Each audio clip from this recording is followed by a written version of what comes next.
Bible చెబుతుందండి, పెళ్లి కాలేదా కంగారు పడకు. ಬೈಬಲ್ ಹೇಳುತ್ತದೆ ಮದುವೆ ಆಗ್ಲಿಲ್ವಾ ನೀನ್ ತೊಂದರೆ ಪಡಬೇಡ್ರಿ.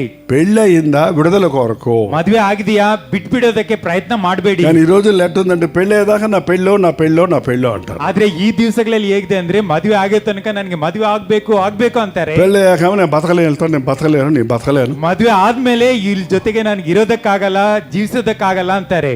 పెళ్ళైనా ప్రభు ఉంటాడండి. ಮದುವೆ ಆದ್ರೂನು ಪ್ರಭು ನಮ್ ಜೊತೆಗೆ ಇರ್ತಾರೆ.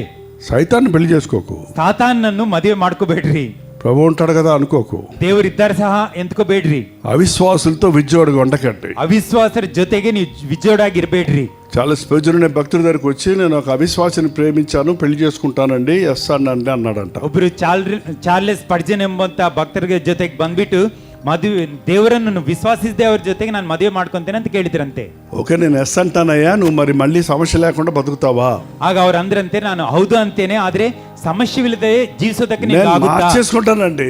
ಅವ್ರು ಅಂದ್ರಂತೆ ನಾನು ಬದಲಾವಣೆ ಮಾಡ್ತೇನೆ. ఇప్పటికే నా సాక్ష్యం చాలా మారిపోయారు, ఆఫ్టర్ ఆల్ నా భార్య మారదా అన్న. ಓ ಇವಾಗ್ಲೇ ನಾನು ಹೇಳಿದಂತ ಸಾಕ್ಷಿಯನ್ನು ಕೇಳಿ ಎಷ್ಟೋ ಜನ ಬದಲಾವಣೆ ಹೊಂದಿದ್ದಾರೆ, ನನ್ನ ಭಾರ್ಯ ಮಾರಲ್ವಾ ಅಂತ అన్నాడంట. ఈసారి ఆ అమ్మాయిని ಅವ್ರಂದ್ರಂತೆ ಈ ಸಲ ನಿಮ್ ಹೆಂಡತಿ ಅಲ್ಲ ಅಂದ್ರೆ ಹುಡುಗಿಯನ್ನು నువ్వు కలిసినప్పుడు ನೀವು ಮೀಟ್ ಮಾಡಿದಾಗ నువ్వు టేబుల్ మీద నిలబడు, ನೀನು ಹೋಗಿ ಟೇಬಲ್ ಅಲ್ಲಿ ನಿಂತ್ಕೋ. ఆ అమ్మాయిని కింద నిలబడమను, ಆಕೆ ಕೆಳಗೆ ನಿಲ್ಲೋದಕ್ಕೆ ಹೇಳು.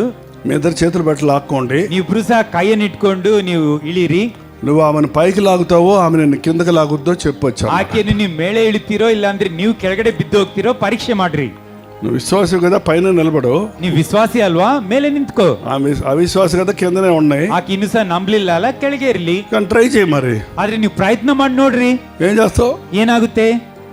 ఆమె బలం అక్కర్లా, ఇట్లా అంటే పడిపోతావు పైన. ಏನು ಬಲನು ಬೇಕಾಗಲ್ಲ, ಸುಮ್ನೆ ಹಿಂಗ ಅಂದ್ರೆ ಸಾಕು ನೀವು ಕೆಳಗಡೆ ಬಿದ್ದೋಗ್ತೀರಾ. అవదు, ಅದು ಅಸಾಧ್ಯ. విశ్వాసతో వివాహం అవ్వాలి. ಅದರಿಂದ అంటే ವಿಶ್ವಾಸಿಗಳನ್ನೇ ನೀವು ಮದುವೆ విశ్వాసతో ಮಾಡ್ಕೊಳ್ರಿ. దేవుని చిత్తంలో పెళ్లి చేసుకుంటే సమస్యలు ఉండవా? ದೇವರ ಚಿತ್ತದಲ್ಲಿ ಒಬ್ಬ ವಿಶ್ವಾಸಿಯನ್ನು ಮದುವೆ ಮಾಡ್ಕೊಂಡ್ರೆ ಕಷ್ಟ ಬರಲ್ವಾ? ఉంటాయి, ಬರುತ್ತೆ. డబ్బులు ఉంటాయి, ಅದಕ್ಕಿಂತ ಎರಡರಷ್ಟು ಕಷ್ಟ ఆమె ಬರುತ್ತೆ. రెండు ఉంటాయి. ಯಾಕಂದ್ರೆ ಅವ್ರದ್ದು ನಿಮ್ದು ಎರಡರಷ್ಟು ಇರುತ್ತೆ. రెండు జయించాలంటే మళ్ళీ మోకాళ్ళు ప్రార్థనే. ಎರಡನ್ನು ಜಯಿಸ್ಬೇಕಂದ್ರೆ ಮತ್ತೆ ಮೊಣಗಾಲಲ್ಲಿ ಬಿದ್ದು ಪ್ರಾರ್ಥನೆ ಮಾಡ್ಬೇಕು.